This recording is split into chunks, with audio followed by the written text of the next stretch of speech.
跟发小合伙干海鲜档口，一年净赚300万。年底分红，他理直气壮地划走290万，只扔给我10万块。档口是我的，本钱是我出的，你就是出个力，拿10万不少了。我看着那一叠钱，二话没说揣进兜里。行，听你的。转头我就用这笔钱盘下了一个废弃冷库，直到台风天全程断货。我带着10几辆满载深海活鲜的冷链车队停在他档口门口，看着他那张瞬间惨白的脸，我降下车窗。兄弟，以后南城的海鲜各卖各的吧。听说那天下午，他看着自己满池子发臭的死鱼，跪在污水里把自己的脸都扇肿了。小野，咱这档口今年赚300多万，这是10万的分红，你拿着。我看着信封没吭声，脑子里却有个算盘在想。一年365天，我每天凌晨2点去码头接货验货，拉回店里入池打氧，再到清晨6点给市里各大酒楼送货。整整1年，我没睡过一个囫囵觉。档口的流水做到了1000多万，刨去损耗租金、人工、水电，年底净利润正好300万。李飞理所当然的拿走290万。小野，做人得懂感恩。这档口的名字是我的，当初的50万本钱是我出的，没有我给你这个平台，你现在还在渔船上给人拉网，你就是出个力，拿10万不少了。你去外面打听打听，哪个水产搬运工一年能拿10万的？何况我还包了你1日3餐呢。拿着钱，给你瘫痪的老爸买点营养品，过个好年。这就是我的好兄弟。当初档口刚开业，他因为操作失误，海鲜死了一池子，是他拉着我的手急着直哭。小野，全靠你了，只要干起来，赚了钱咱们兄弟平分。我信了，我豁出命去干，陪酒楼的采购经理喝到胃出血，在零下10度的冷库里一蹲就是半宿，硬生生把这个档口做成了南城水产市场的销冠。现在档口火了，钱赚到了，他告诉我，我只是出个苦力，这就是他嘴里的兄弟情。我没说话，只是笑了笑。我拿起桌上的信封，连点都没点，直接揣进兜里。行，听你的。李飞见状，眼里闪过一丝鄙夷，随即哈哈大笑起来。这就对了嘛，识物者为俊杰。小野，好好干，明年哥换了保时捷，旧的奥迪借你开回村威风威风。不用了，飞哥，过了年我就不来了。你什么意思？拿了钱想撂挑子？我回头看了他一眼。飞哥说的对，我就是个出力的。这一年我力气出完了，以后档口的生意，飞哥自己多操心。李飞以为我是个傻子，以为我不敢离开他这个平台。可他不知道的是，南城市场这300多个大大小小的水产老板，认的根本不是他李飞的招牌，而是我林野的这双眼睛。离开市场，我没有回家，而是直接去了一趟南城商业银行，把我存了3年的死工资全部提了出来，加上这10万，一共35万。紧接着，我直奔南城冷链物流园的招商中心，那里有全南城最大的废弃冷库群。别人嫌那里设备老、风水差，我却知道那里是距离高速口最近的交通枢纽。我拨通了招商处的电话。喂，王经理吗？南区那间最大的冷库我租了，对，现在就签合同。不久后，王经理带着我来到了3号废弃冷库，生锈的铁门发出令人牙酸的摩擦声，空气里弥漫着一股常年不见天日的霉味。王经理拿着手电筒，在前面深一脚浅一脚地走着。林老弟，真不是哥哥坑你，这冷库废弃3年了，制冷压缩机虽然还能转，但耗电量大，而且位置太偏，你图什么？我抬起头，环顾着这间足足有500平米的巨大冷库。别人看是偏，但我知道，从这里出门上高架，去市中心几个最高档的海鲜酒楼，比李飞在水产市场的核心档口还能快出20分钟。干海鲜这行20分钟，那就是生与死、鲜与臭的天壤之别。就这间了。我从兜里掏出银行卡递给王经理，押1付3，连带检修设备，今天下午能办妥吗？王经理愣住了，像看疯子一样看着我。35万对于打工仔来说是砸锅卖铁的全部家当，在这砸进一个废弃冷库，简直是打水漂。行，你痛快我也痛快，下午5点前我让人把冷库给你冻透了。我走出物流园的时候，冷风直往领口里灌，但我不仅不冷，血液反而烧得滚烫。回到那个只有40平米的老破小出租屋时，天已经黑了，屋里乌烟瘴气。大舅正坐在沙发上吧嗒吧嗒地抽着旱烟，我妈在狭窄的厨房里煮着清水挂面，听到开门声，赶紧在围裙上擦了擦手走出来。小野回来了。我妈眼圈有点红，欲言又止。哟，这不是咱们南城大市场的销冠回来了吗？林野，我今天下午听说李飞今年档口赚了300万，李飞大方，赏了你10万块，可你还真有骨气，把活给辞了。我点了点头，嗯了一声。你是不是脑子进水了？李家出本钱，拿大头天经地义。一个臭打工的，跟着人家后面喝口汤还嫌不够？知不知道你爸还在医院躺着？你现在把工作辞了，你拿什么养家？小野，你大舅说话直，但理是这个理儿。李飞那孩子虽然傲了点儿，但好歹给的工资不少。要不，你明天买点烟酒去给他道个歉，再回去干吧。回去干。妈，他李飞赚的300万是我拿命熬出来的，他不仅不念好，还把我当叫花子打发。我就是饿死也不会再去找他。你懂个屁！人家有钱有人脉，有市中心最好的档口，你有什么？你除了身上这股洗不掉的鱼腥味，你有个屁！你那10万块钱呢？拿出来交给你妈留着看病。花了。什么？10万块？你半天就给花了？我租了个冷库，单干。单干？就凭你？你一没进货渠道，二没大老板捧场，你单干个鬼！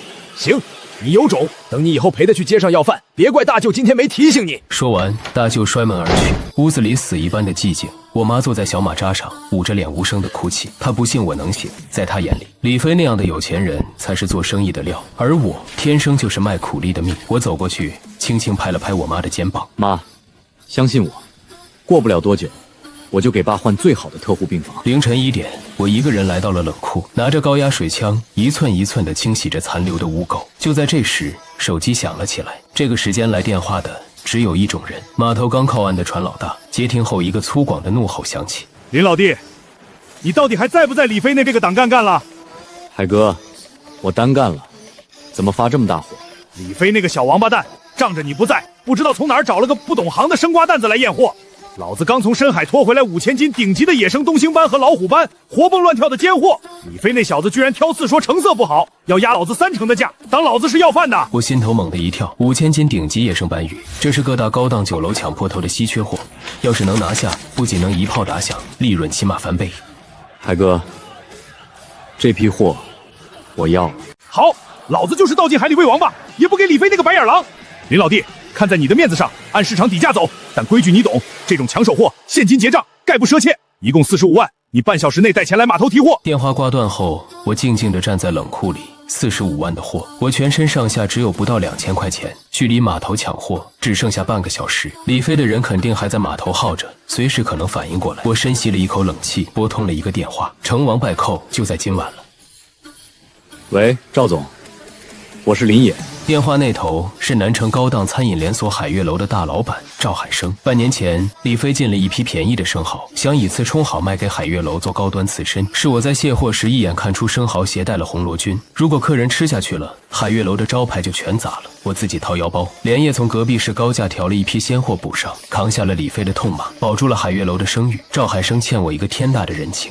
林老弟，这么晚打电话，出什么急事了？赵总，我单干了。现在人在南区物流园自己包了冷库，码头有5000斤顶级的野生东星斑和老虎斑，李飞的人不识货在压价。这批货我要结下来，但我手里没本钱。借我50万，这批鱼海悦楼未来1个月的尖货，我按进价给你兜底，行吗？账号发我。我早看出李飞那小子是个烂泥扶不上墙的富二代，你能出来单干南海的高端海鲜，以后就是你的天下。钱马上到，当是我怨妇的定金。很快资金到账，我开着一辆租来的2手冷链小货车，直奔南城码头。凌晨2点半的码头，探照灯惨白的光撕裂了夜色，空气里弥漫着浓烈的柴油味和鱼腥味。老海的渔船前站着一个穿着修身西装、戴着金丝眼镜的年轻人，正捂着鼻子，一脸嫌弃地看着活水舱。这是李飞的表弟，刚从国外留学回来，一天海鲜都没卖过。海老大，我表弟说了，你这鱼鳞片受损，活力不够。按规矩，只能给你60块1斤，不能再高了。你要是不卖，这深更半夜的，南城除了我李飞，谁吃得下你这5000斤货？放屁！野生东星斑在网箱里摩擦掉点磷是正常情况，你压我3成价，是要喝我的血。这时，一辆2手货车稳稳停在宝马旁边，我推开车门，踩着满地泥泞和鱼鳞走了过去。李飞看到我愣了一下，随即嘲讽地笑了起来。哟，这不是刚拿了10万块遣散费的林老板吗？大半夜跑码头来干什么？捡破烂啊！我没理他，直接走到老海面前。水池里，一条条暗红色、带着蓝色斑点的东星斑游动着，背鳍根根竖起，充满了野性的生命力。好货，绝对的尖货。海哥，这5000斤我全包了，按你开的市场底价，一共45万。我拿出手机准备付款。林野，你他妈疯了！你敢接我的货，就凭你那10万块？老海，你可别被他骗了。他现在就是个穷光蛋。然而很快支付到账的电子音响起。你哪来的钱？飞哥，你以前老说我不懂做生意，今天我教你第一课，在码头，眼光才是大爷。老海，装车。好嘞，李野，你有种！你以为买过去就赢了？没有我李家的档口和人脉，这5000斤活鱼明天早上卖不出去，全得死在你那个破冷库里。我等着看你倾家荡产去跳海！我连一个眼神都没再给他。就在我准备上车时，老海突然拉住我的胳膊，压低声音：“林老弟，哥承你这个情，底仓还有500斤从深海里倒弄过来的黄金帝王蟹。李飞那个傻子表弟非说蟹都死了，你眼光毒，帮我长长眼。”我心头一震，黄金帝王蟹，那可是能让各大高档酒楼抢破头的镇店之宝。我立马跟着老海下了底仓，掀开盖在水箱上的保温帆布，借着昏暗的手电光，500斤体型巨大，呈现出暗金色的俄罗斯帝王蟹，安安静静地趴在水池底部，有的已经肚皮朝上，蟹腿耷拉着，水面只剩下微弱的吐泡声。难怪李飞那个海归表弟会说这是死蟹。在行外人眼里，这些螃蟹确实跟死物没区别，但我在这个行当里摸爬滚打了整整8年，我的双手不仅能抗冰，还能精确地感知水温和盐度。我卷起袖子，把手插进水槽里，刺骨的冰凉，水温至少在零下2度。我再捞起一只死蟹，拇指用力按压蟹腿，肌肉依然紧实，没有发空发软的感觉。不仅如此，蟹鳃还在极其缓慢地开合，这不是死蟹，而是冷休眠。由于海上运输时制冷机故障或者操作不当，水温骤降，导致这些深海霸主进入了假死状态，以保护自身。只要在3小时内将它们放入特定盐度和温度的暂氧池中缓慢苏醒，这些蟹就能活蹦乱跳。海哥，这批蟹怎么卖？老海叹了口气，这要是活的，市价随便卖个200-300一斤。现在这半死不活的，你要是敢接，当死蟹处理，1万块钱500斤你全拉走，就当给兄弟们结个辛苦费。我强压下激动的心情，直接付款。凌晨4点，我回到自己的冷库，把东星斑安顿在大型活水池里后，立刻开始抢救那500斤帝王蟹。我调配了含氧量极高的人工海水，将温度严格控制在4摄氏度到6摄氏度之间，然后将那些死蟹一只只小心翼翼地放进去，开启最大功率的增氧泵。等待的过程是熬人的，水面上只有咕嘟咕嘟的水泡声。如果我判断失误，这1万块钱就是打水漂。但如果我赌赢了，这就是我真正翻身的资本。5点，水面依旧平静。5点半，天边泛起了鱼肚白。就在我以为彻底没戏的时候，水池里传来一声轻微的水花翻腾声。我猛地转过头，只见一只体型最大的黄金帝王蟹缓缓翻过了身子，伸展出长满尖刺的蟹腿，像一个苏醒的装甲巨兽，在池底缓慢而有力地爬行起来。紧接着，第2只、第3只。水池里如同煮沸的开水，500斤帝王蟹竟然奇迹般的复活了90%以上。看着他们，我开心的笑了。早上7点，李飞的水产档口刚刚开门，几个打着哈欠的伙计正在往外搬泡沫箱。李飞坐在老板椅上，喝着茶水，心情十分烦躁。昨晚没收到老海的货，档口池子里只剩下一些品相一般的养殖海鲜。就在这时，一辆路虎急刹在档口门前，高端婚宴天喜阁的采购部经理老张急匆匆地冲了进来。李老板，今天中午局长儿子的婚宴，点名要200斤黄金帝王蟹做主菜，赶紧给我装车。李飞手里的茶杯一抖，茶水洒了一裤裆。张经理，帝王蟹今天断货了，你看这波士顿龙虾行不行？老张眼睛一瞪，放屁！婚宴菜单1个月前就定好了，今天你跟我说断货，没有帝王蟹，这婚宴搞砸了，你李飞的招牌也别想要了。说完上了车直接走了。李飞满头大汗，急得团团转，他赶紧掏出手机打给了行内的几个同行借货。喂，王老板，有帝王蟹没？什么？都被林野劫走了？刘哥，你那边有间货吗？我操，你也去南区看货了？李飞彻底慌了。此时此刻，南区3号冷库门外停满了各种豪车和冷藏小货车，整个南城稍微有点头脸的酒楼老板和采购经理全挤在了我这个破旧的废弃冷库里。赵海生站在活水池前，看着里面活蹦乱跳的顶级东星斑和张牙舞爪的黄金帝王蟹，眼睛直放光。林老弟，你这眼睛绝了！这批黄金蟹我海悦楼要200斤，800一斤，现金结算。老赵，你别吃独食，给我天喜阁留200斤。我们中午接了局长儿子的婚宴。我站在池子边，熟练地拿着捞网和电子秤，嘴角带着笑意。别急，各位老板，今天是我林野单干的第1天。东星斑150一斤，黄金帝王蟹600一斤，按规矩，一手交钱，一手提货。就在我的账户数字开始疯狂飙升的时候，李飞的电话打进来了。接起后传来李飞咬牙切齿的声音：“林野，算你狠！你把那批帝王蟹卖给我，我按原价2倍给你。不，我给你10万块好处费，你别把事儿做绝了。”我冷笑一声：“10万，飞哥，10万块钱只够买断兄弟情。”说完，我直接挂了电话。这仅仅是个开始。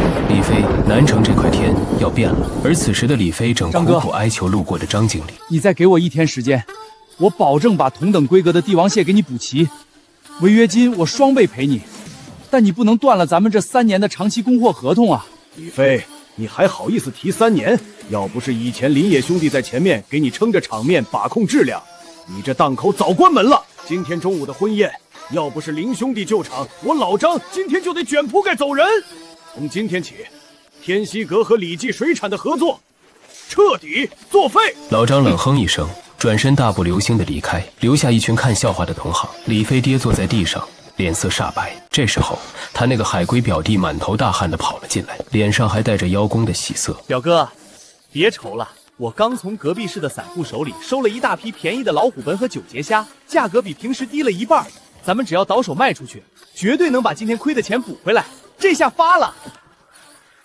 李飞像是抓住了救命稻草，猛地站了起来，赶紧卸到大池子里打氧。几分钟后，一辆脏兮兮的货车停在了档口门前，车厢门一开，一股刺鼻的氨气混合着死鱼腐烂的恶臭味，瞬间犹如实质般冲了出来。围观的同行们被这股味道熏得连连后退。李飞冲到车厢前一看，差点两眼一黑晕过去。车厢里的水箱早就浑浊不堪，水面上密密麻麻浮着一层翻了白肚皮的死鱼，剩下的几只9节虾也只是在污水里无力地抽搐着。李飞一脚踹在表弟的肚子上，将他踹翻在地。你他妈管这叫活海鲜？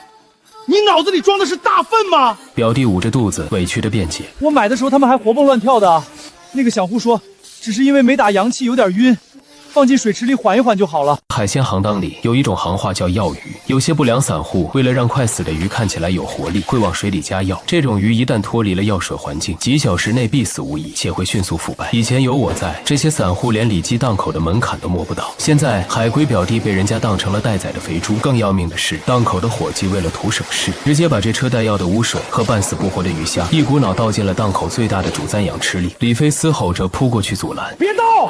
妈的，别动！”但已经晚了，腐败的毒素和致命的细菌瞬间污染了整个池子的水循环系统。不到10分钟，原本池子里那些健康的、价值10几万的养殖海鲜开始接连翻白肚皮，死相惨烈。李飞跌坐在沙发上，双手插在头发里，眼神呆滞。我仅仅刚走了1天，他的档口就迎来沉重的打击。与此同时，南城第一人民医院，我洗净了身上的鱼腥味，换了一身干净的衣服，手里提着一个沉甸甸的黑色双肩包，走进了住院部大厅。在缴费窗口前，我妈正低着头，默默地数着手里那一卷皱巴巴的零钱。大舅站在一旁，依然是一副颐指气使的嘴脸。我早就说了，让你劝林野回去给李飞低头认错，你不听。现在好了吧？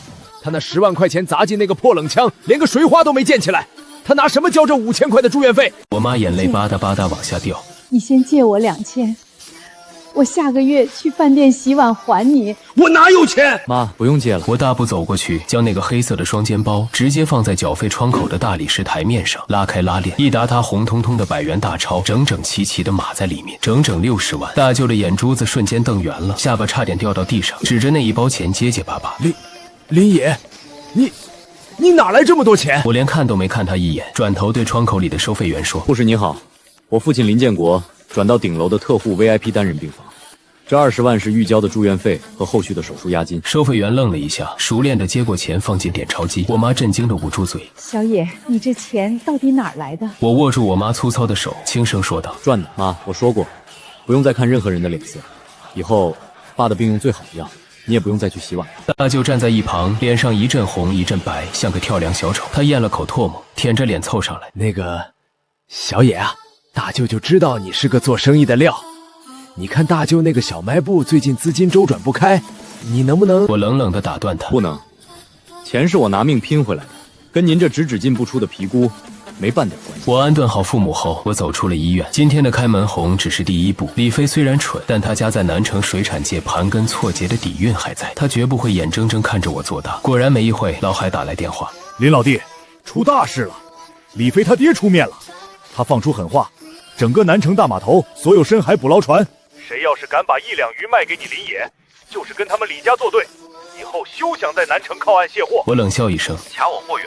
海哥，台风利奇马是不是后天就要登陆了？电话那头的老海愣了一下。是啊，气象局发了红色预警，所有船明天必须回港避风。你问这个干嘛？那就好，我要让李家知道，这海不是他家后院的池塘。另一边，海龙茶楼的包厢里，李飞的父亲，南城水产界的老地头蛇李万山，正端坐在太师椅上，慢条斯理地刮着盖碗里的茶叶。桌子两边坐着10几个南城码头最大的船老大，包括老海，所有人的脸色都有些难看。诸位，我李万山在南城这片海也算吃了30年饭了。犬子不懂事儿，让林野那个小杂种钻了空子，但规矩不能坏。从今天起，南城码头所有的渔船，谁要是敢卖1两虾给林野，那就是砸我李万山的饭碗。以后他的船在南城就别想靠岸卸货。老海咬了咬牙，硬着头皮开口：李爷，这断人财路的事儿，海老大，我听说你昨晚跟林野走得很近呢，怎么你想第一个试试水深？老海攥起了拳头，但在李家盘根错节的势力面前，最终还是无奈地低下了头。半小时后，我又接到了老海的电话：林老弟，哥对不住你。李万山发了江湖追杀令，码头上的兄弟们拖家带口，不敢拿全家老小的饭碗跟你赌。台风利奇马明天就登陆了，船全要回港，但这批货我们1斤都不能给你。海哥，严重了，兄弟们要吃饭我懂，你们不仅不卖给我，还要把所有的货不管好坏，全部按市场高价塞给李飞。老海愣住了，这是为啥？我冷笑一声，看着窗外已经开始阴沉的天空。李飞的主池子昨天刚被药鱼污染，氨氮超标加上红斑菌感染，他那个草包表弟根本不懂怎么彻底清洗生化过滤系统。你们现在把鱼卖给他，就是塞给他一颗定时炸弹。至于我的货源，我挂断电话后，翻出一个存了2年一直没拨打过的号码，是邻省东州深水港黑哥的电话。2年前，黑哥的几柜子阿根廷红虾因为冷链断裂，差点全军覆没，是我连夜赶过去，用独家的急冻复苏技术帮他抢回了上千万的损失。喂，黑哥，我林野。哎呦，林老弟，太阳打西边出来了。黑哥，利奇马要来了，你手里那3艘刚从公海回来的远洋拖网船，别在东州下货了，连夜拉到南厂来，我全包了。全包？老弟，那可是整整3万斤的深海尖货，10班红东星大明虾，光货款就要上千万，你吃得下？我手里只有60万现金，但我用南城未来1半的高端水产市场做抵押，货先入我的冷库，3天内我连本带利给你结清。黑哥，敢不敢跟我赌一把？电话那头沉默了5秒。我老黑这条命都算是你捡回来的，有什么不敢赌的？你林野的眼光值这个数，连夜装车，3个小时后南区冷链原件。放下手机，我走出冷库大门。李万山，你以为封锁了南城这片小池塘就能渴死我林野？老子今天要借这东风把整个海给翻过来。第2天清晨，利奇马台风正式登陆南城，狂风暴雨如同鞭子一样抽打着城市，整个南城进入紧急停工停学状态，高速封路，码头停摆，所有的渔船全被锁在避风港里。一连5天，绝对不可能有一条船出海。海鲜水产行业最怕的就是台风，因为断货，但这同时也是一场狂欢。风浪越大，鱼越贵，谁手里有活鲜，谁就是整个南城餐饮界的活财神。李记水产档口，李飞坐在沙发上，得意地哼着小曲，海龟表弟殷勤地倒着茶。表哥还是姨父厉害，一道封杀令，林野那个穷光蛋连个虾米都收不到。昨天咱们可是把码头回港的几万斤海鲜全收进来了，现在全南城的高档酒楼除了找咱们，没有第2家有货。这几天咱们把价格翻3倍，狠狠宰他们一笔。林野算个屁，跟我斗！他现在估计在那个破冷库里对着空气哭呢。老张不是牛逼吗？天喜阁不是不跟我合作吗？等会儿他要是来求我，老子让他跪在档口门口叫爷爷！突然，档口的伙计连滚带爬地冲进办公室。老板，不好了！昨天刚收进来的几万斤石斑和大虾，今天早上全翻白了，水都发臭了。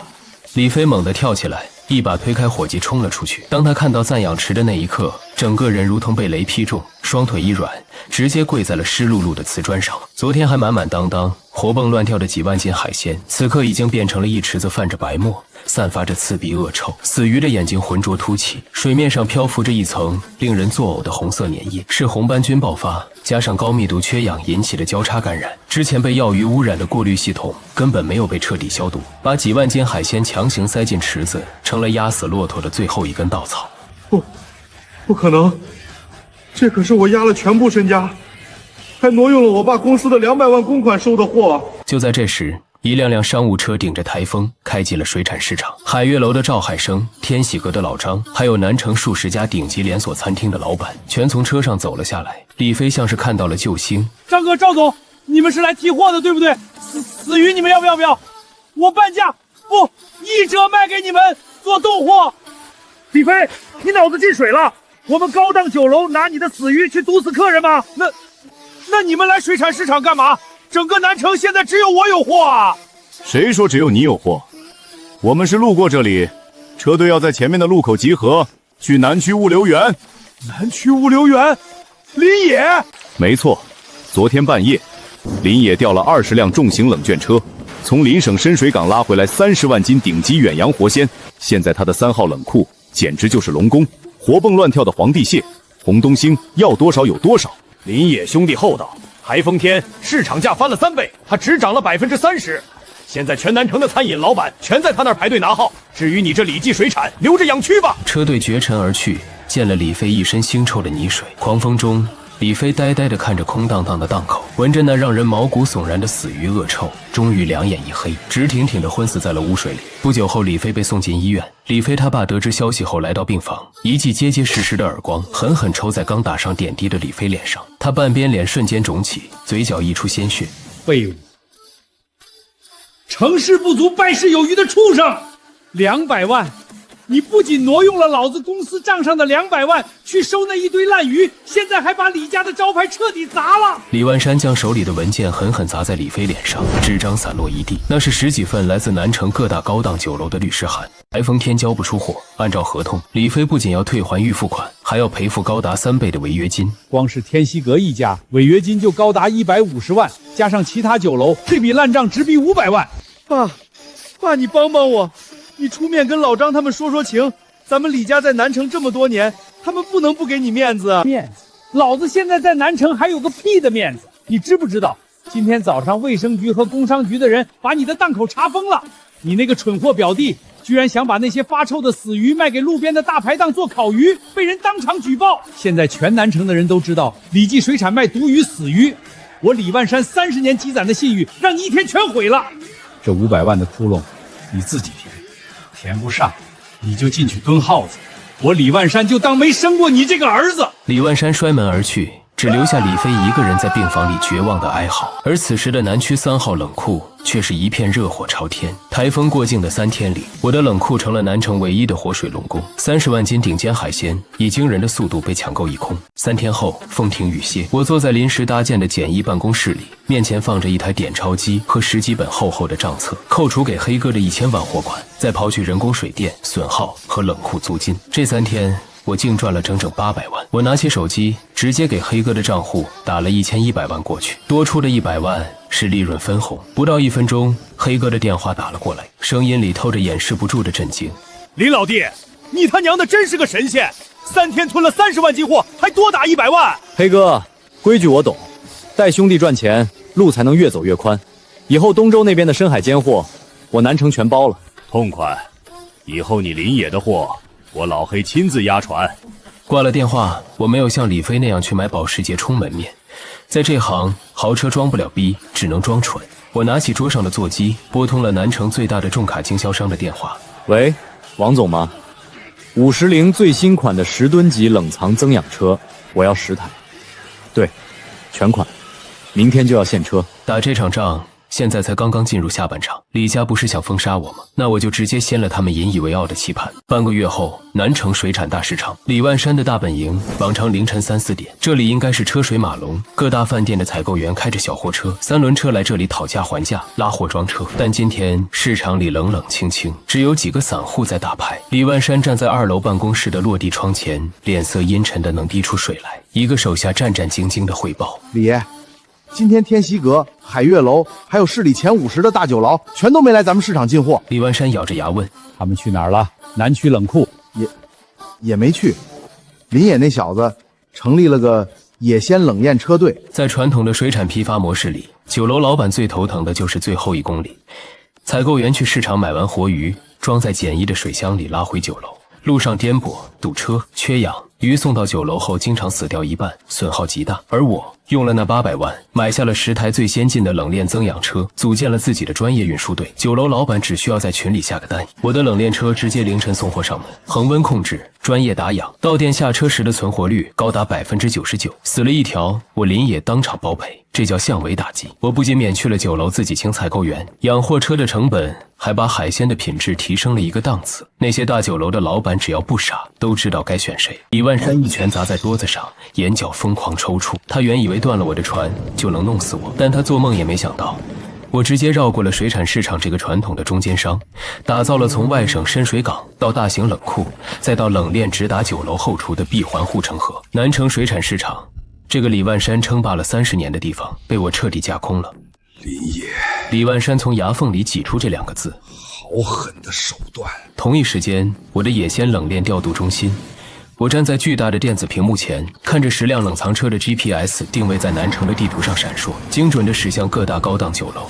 林哥，今天的单子全派完了，流水200万。我点了点头，刚准备去喝杯咖啡，门外的保安突然推门进来。林总，外面有个叫李飞的，非要见您，赶都赶不走，跟条疯狗一样。我嘴角勾起一抹冷厉的弧度，让他进来。当李飞走进来的时候，我几乎没认出他。眼前的李飞，胡子拉碴，眼窝深陷，身上的衬衫皱巴巴的，还散发着一股好几天没洗澡的酸臭味，完全没有了富二代的样子。他的那辆奥迪 A6 已经被抵押了，500万的违约金，加上借了外围的高利贷填窟窿，他现在就是一条被逼到绝路的丧家之犬。李飞站在宽敞明亮的调度中心里，看着墙上密密麻麻的酒楼合作名单，又看了看一身从容的我，眼里闪过一丝嫉妒，但瞬间又被恐惧压了下去。李飞挤出一个比哭还难看的笑，搓着手向我走来。小野，一旁的保安冷着脸挡在他面前，在这儿叫林总。李飞脸色一僵，忍着屈辱，干巴巴地喊了一声林总。我淡淡地看着他。飞哥不在家当大老板，跑我这破冷库来，有何贵干？李飞突然扑通一声跪在了我的办公桌前，他这一跪把旁边的调度员都看愣了。小野，你别寒碜我了，哥以前错了，哥有眼不识泰山。小野，咱们可是光着屁股长大的发小啊！以前档口赚钱，我是拿了大头，但我没亏待你，对不对？我还给了你10万块遣散费呢。要不是那10万块，你能有今天吗？我现在走投无路了，高利贷天天去我家泼油漆，我爸让我自己补窟窿。小野，看在咱们兄弟一场的份上，你借我500万，不，300万就行，让我把高利贷还了。以后我给你当司机，我给你扛冰块。我看着跪在地上的李飞，听着他那套恶心至极的兄弟论，忽然觉得无比的荒谬。人啊，高高在上的时候跟你谈利益，跌落泥潭的时候才想起来跟你谈感情。我拿出10万块，走到李飞面前，把钱狠狠砸在他的脸上。这3年，我给你挡的酒，熬的夜，赚的钱，早就把欠你的情还清了。你给的这10万，买断了我们之间最后一点关系。他看着满地的钞票，又看了看我如同看死人一样的眼神，突然像疯了一样大吼起来：李野，你别得意，我爸还有门路。你以为你赢定了？我弄死你！2个保安走上前，像拖死狗一样把歇斯底里的李飞拖出了调度中心。我连看都没再看他一眼，李飞已经彻底废了。但真正的硬仗还在他背后那个老狐狸李万山身上。就在这时，电话响了。林哥，李万山疯了。他把名下的3套别墅和2个大型档口全抵押给了银行，套了一大笔现金出来。听说他包下了3艘2000吨级的远洋捕捞船，准备直接去公海截胡东州那边的货源，要跟你打价格战，死磕到底。我听完，嘴角微微上扬。老狐狸终于把所有的筹码都推上赌桌了。李万山，既然你想赌命，那我就让你看看什么叫真正的绝地深渊。另一边，李万山不仅抵押了全部家当，还向地下钱庄借了3000万的过桥资金。他包下了3艘2000吨级的远洋捕捞船，直接开赴公海，赶在我的供应商黑哥之前，以高出市场价20%的价格，强行截胡了整整50万斤的顶级深海活鲜。为了装下这批天量海鲜，李万山租下了南城水产市场里所有的闲置档口，临时加装了上百台大功率制冷机和增氧泵。李飞仿佛又活了过来，站在大市场门口，拿着大喇叭：李记水产今天重开张，所有的极品帝王蟹、东星斑、大明虾全部比野鲜冷运便宜2成，不仅便宜，我们还送货上门。林野想垄断南城，他做梦！今天我李家就要用钱砸死他！那些唯利是图的酒楼采购员一听价格便宜2成，立刻像闻到血腥味的鲨鱼一样，纷纷调转车头涌进了南城水产市场。一时间，我的野鲜冷链订单量锐减了70%。调度中心里，林哥，李万山这是在烧钱换命啊！他低于进货价出货，每卖1斤都在亏钱，但他手里货太多了，这么打下去，最多半个月，咱们的市场份额就会被他全抢回去。抬头看了一眼窗外刺眼的阳光，7月的中旬。室外温度直逼40度，我打开电脑，调出了一份南城供电局前天刚发布的夏季用电高峰红色预警通告。我指着通告上划红线的区域，南城水产大市场建于20年前，那里的核心变压器和地下电网早就严重老化了。平时那些档口用小冰柜还没事儿，现在李万山为了安置那50万斤深海活鲜，强行接入了上百台工业级的大功率制冷压缩机。他懂海鲜，但他不懂电。我冷笑一声，站起身，拍了拍小张的肩膀，通知车队所有司机带薪休假3天。这3天，酒楼爱去李家进货，就让他们去，咱们不降价，不抢客。小张愣住了，林哥，咱们就这么干看着？对，看着他起高楼，看着他楼塌了。3天后，李家的大放血行动达到了高潮。各大酒楼的老板贪图便宜，疯狂在李飞那里囤货。李万山看着回笼的资金，紧皱的眉头终于舒展了一些。李飞端着一杯红酒，爸，林野那小子已经3天没动静，他的冷链车全趴在园区里吃灰呢。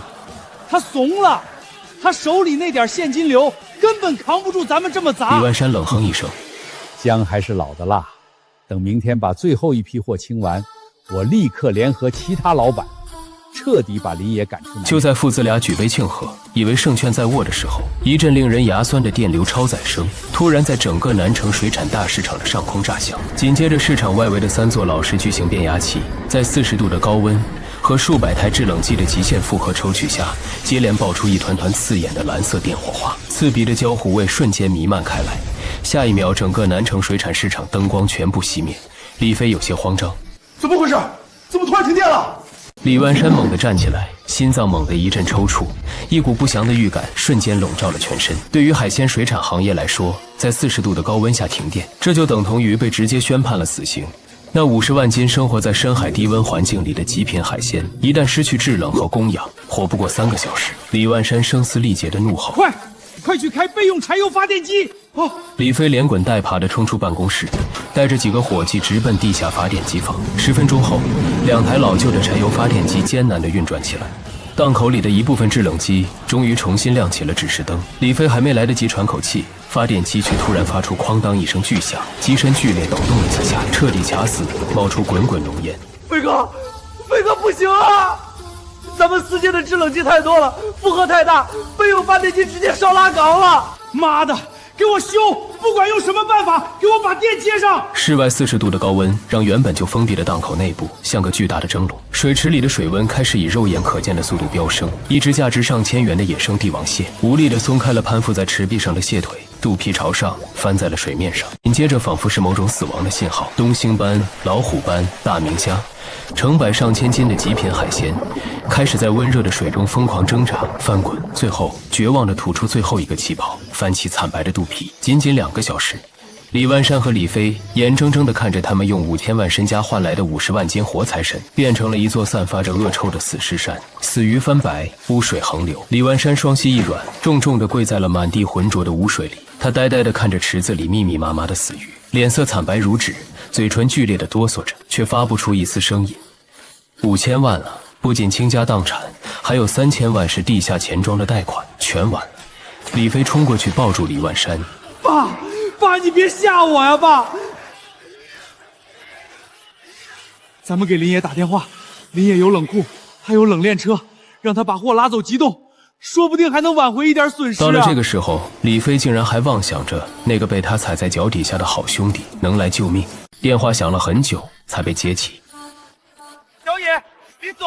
林爷爷，我求求你，派你的冷链车来救场吧！我按半价，不，1折把货全给你，你只要派车来就行啊！李飞在电话里哭嚎着，像一条被人打断了脊梁的野狗。飞哥，忘了告诉你，南城供电局的抢修车半小时前已经被我包下，去检修我的南区冷库线路了。水产市场的电最快也要明天早上才能恢复。至于你的鱼，留着给你自己熬汤喝吧。电话挂断的忙音在李飞的耳边回荡，像极了死神的倒计时。就在这时，水产大市场外面突然传来了刺耳的刹车声和嘈杂的怒骂声。几十辆黑色的面包车堵死了市场的大门，上百个手持铁棍、纹着大花臂的壮汉如狼似虎地冲进了李家的档口。催债的上门了，李记水产的卷帘门被几根粗大的钢管硬生生跳开。手电筒惨白的光柱刺破了档口里令人作呕的黑暗，领头的是南城地下钱庄出了名的狠角色刀哥。刀哥走到瘫坐在地上的李万山面前，李爷，听说停电了，货全死了，那咱们借条上的3000万加上500万的利息，你打算拿什么还？李万山此刻哪还有半点南城大佬的威风？刀哥，你宽限我几天，我手里还有3套别墅，还有这个南城最大的档口，我卖了还你。宽限。刀哥眼神一狠，猛地一棍子砸在旁边仅存的一个玻璃水缸上，玻璃碎片混合着臭水浇了李万山一身。老子不是做慈善的，3套别墅你早就抵押给银行了，你当老子眼瞎？至于你这个破档口，这一池子烂鱼，光是清理费就得几十万，现在谁他妈敢接盘？角落里，李飞吓得像只鹌鹑一样，连大气都不敢出。刀哥的马仔一把揪住李飞的头发，将他像拖死狗一样拖了出来，一脚踹在膝盖上，咔嚓一声，李飞发出一声杀猪般的惨叫，捂着断裂的小腿在污水里疯狂打滚。别打我儿子，我签，我什么都签。李万山老泪纵横，爬过去抱住刀哥的皮鞋。那一夜，南城水产大市场惨叫连连。李万山签下了所有的资产转让协议，包括他名下仅剩的2辆汽车、一处老宅，以及这个象征着李家30年基业的南城最大档口。曾经不可一世的李家父子，被高利贷扒光了身上值钱的手表和车钥匙，像扔垃圾一样被扔出了水产市场的大门。外面大雨倾盆，李飞抱着断腿在泥水里哀嚎。李万山看着漆黑一片的市场，一口老血喷在雨水里，直挺挺地昏死过去。天后，阳光重新照耀在南城水产大市场上，一股浓烈的消毒水味掩盖了昨夜的死鱼恶臭。一辆黑色的奔驰迈巴赫缓缓停在了李记水产的档口门前，车门打开，我穿着一身笔挺的黑色西装，踩着锃亮的皮鞋从车上走下来，身后跟着10几个穿着统一制服的野鲜冷链员工。档口里，刀哥正愁眉苦脸地抽着烟，他手里捏着这间档口的转让合同，但找了一早上，全南城根本没人愿意接手这个被视为晦气的死地。看到我走进来，刀哥眼睛一亮，立刻换上一副笑脸迎了上来。林总，稀客，您这是来视察市场？我目光扫过这间我曾挥洒了无数汗水、熬过无数个大夜的档口，那墙上李记水产的金字招牌已经摇摇欲坠。刀哥，明人不说暗话，这档口我接了。刀哥一拍大腿，林总就是痛快。李万山当初盘下这里，连带装修花了200万，我也不多要，您给150万，连这块金字招牌一起拿走。刀哥，你是不是搞错了什么？我指了指满地还没清理干净的鱼鳞和发黑的池子。这地方风水已经被李家败光了，我接手是给你面子，帮你处理垃圾。50万，多1分我转头就走。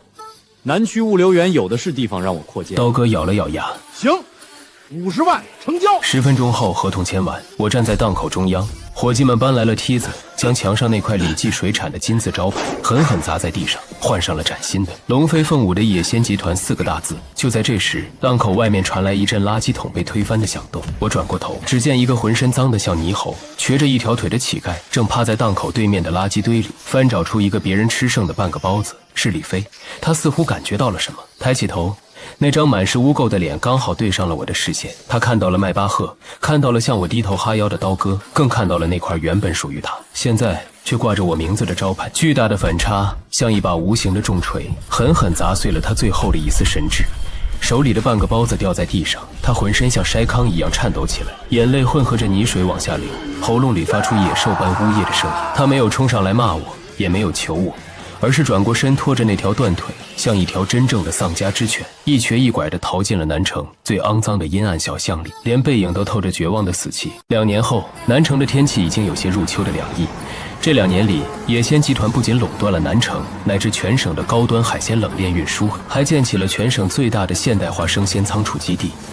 我爸的病在用了最好的靶向药后，已经奇迹般的痊愈。现在他和我妈住在市中心的江景大平层里，每天的任务就是去公园下棋打太极，再也不用看任何亲戚的冷眼。大舅那帮亲戚曾厚着脸皮提着礼物上门，想在我的公司谋个高管的差事，我直接让保安把他们连人带东西扔了出去。我的世界干干净净，只留给值得的人。今晚，南城商会在天喜阁大酒楼举办年度晚宴。作为南城新晋的青年企业家代表，我是被邀请的压轴贵宾。迈巴赫平稳地停在天喜阁金碧辉煌的大门口。我穿着手工定制的西装，推开门下车。天喜阁的老张现在已经是总经理了，早早地候在门口，满脸堆笑地迎上来。林总，您可算来了。市里的几位领导都在里面等您呢。就在我准备往里走的时候，司机按了按喇叭，探出头怒骂：“哎，那个保安，说你呢，瞎了眼吗？怎么只会倒车的？刮了车你赔得起吗？”我下意识地停下脚步，转头看去，在停车场昏暗的路灯下，站着一个穿着不合体的旧保安服、身形佝偻的男人。他手里拿着一根发光的指挥棒，左腿明显有点瘸，似乎是听到了司机的怒骂。那个瘸腿保安战战兢兢地抬起头，迎着迈巴赫耀眼的车灯看了过来，四目相对，周围的喧嚣仿佛在这一刻彻底消失了。李飞的脸比2年前老了10岁不止，深深的皱纹刻在眼角，原本那不可一世的眼神，此刻只剩下麻木、浑浊和深深的自卑。当他看清站在台阶上被众人众星捧月般簇拥着的我时，他手里的指挥棒啪的一声掉在了地上，他慌乱地低下头，拖着瘸腿逃也似的缩进了停车场的阴影里。老张顺着我的目光看了一眼：“林总，您认识那个看大门的？那是上个月刚招的夜班保安，干活笨手笨脚的，我看明天得把他开了。”我收回目光，平静地说道：“不认识。”我转过身，大步走进了灯火辉煌的晚宴大厅。在那个光芒万丈的名利场里，人们推杯换盏，谈论着上千万的生意。而门外冷风吹过停车场，我偶尔会想起几年前的那个下午，李飞坐在真皮沙发上，把脚翘在茶几上，丢给我那薄薄的一沓钱，说：“你就是出个力，拿10万不少了。”他说的对，那10万块确实不少。他买断了他李家30年的基业，买断了他自己的一生，也买出了我林野一个身价过亿的海产帝国。